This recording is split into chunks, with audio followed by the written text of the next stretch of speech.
आई आणि मुलगा. रात्रीचे 12 वाजले होते आणि आई एक नजर दाराकडे तर एक नजर घड्याळीकडे फिरवत होती. तितक्यात दाराची बेल वाजली. आई ताडकन उठून दार उघडायला गेली. दारात मुलगा, प्रकाश व सून, दीपा यांना बघून आईने लगेच प्रश्न केला. इतका वेळ कुठे होता? मी कधीची वाट बघते. आई मी काही लहान नाही, माझी काळजी नको करत जाऊ. अरे बाळा, आईसाठी मुलगा लहानच असतो.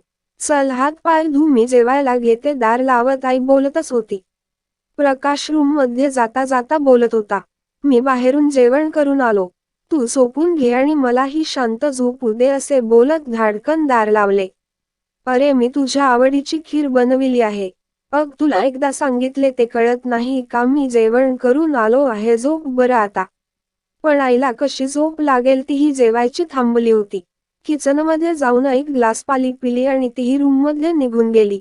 सकाळी प्रकाशला जाग आली, बघतो तर 9 वाजले होते. तसाच ताडकन उठला. शेजारी दीपा अजून झोपलीच होती.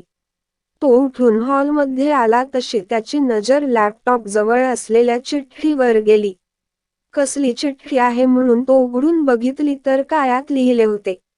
प्रिय बाळा, तुला माझे पत्र बघून आश्चर्य वाटत असेल. एका घरात असून पत्र का लिहिले? बोलता नसते आले का?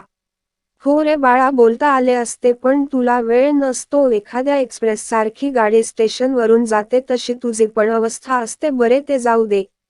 काल तुझा वाढदिवस होता ना, त्यामुळे मी तुझ्या आवडीची खीर बनविली होती. विचार केला आज सर्व सोबतच जेवण करू, पण तू मित्रासोबत पार्टी करून आला. तसा मला आनंदच झाला. मी विसरली होती, आता माझा प्रकाश मोठा झाला.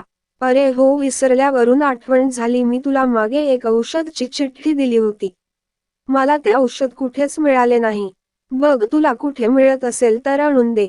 प्रकाशला आठवले, काही दिवसांपूर्वी आईने चिठ्ठी दिली तसेच त्यांनी ऑफिसच्या बॅगमधून चिठ्ठी काढली व बघितले तर त्यात लिहिले होते. मला एक औषध हवे होते. मला मूल आहे ते विसरण्याचे.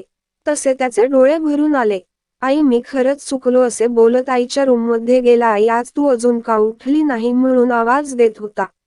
पण आई उठलीच नाही. ती कधी न उठण्यासाठी शांत अशी झोपली होती.